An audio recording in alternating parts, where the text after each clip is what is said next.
முக்கியமான விண்வெளி திட்டங்கள் பார்க்கலாம். ஸோ ஃபர்ஸ்ட் வந்து சந்திராயன் 3. சந்திராயன் 3 அப்படிங்கிறது நிலவோட தென் துருவத்துல தரையிறங்கி ஆய்வு செய்யறதுக்காக இஸ்ரோ அனுப்பிய விண்கலம் தான் சந்திராயன் 3. இந்த சந்திராயன் 3 LVM-3 ராக்கெட் மூலமாக விண்ணில் செலுத்தப்பட்டது. ஸோ இந்த சந்திராயன் 3ல பாத்தீங்கன்னா விக்ரம் லேண்டர் அப்புறம் பிரக்யான் ரோவர் அனுப்பியிருந்தாங்க. அந்த விக்ரம் லேண்டர் எப்போ வந்து நிலவோட தென் துருவத்துல தரையிறங்கியது அப்படின்னா ஆகஸ்ட் 23ஆம் தேதி தரையிறங்கியது. லாஸ்ட் இயர் 2023ல ஆகஸ்ட் 23ல தரையிறங்கியது. ஸோ அந்த நாளை வந்து தேசிய விண்வெளி தினமாக அறிவிச்சிருக்காங்க.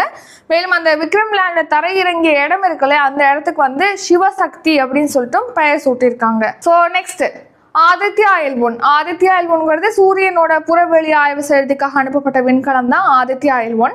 ஸோ இந்த ஆதித்யா L1 வந்து PSLV C-57 அப்படிங்கிற ராக்கெட் மூலமாக விண்ணில் செலுத்தப்பட்டது.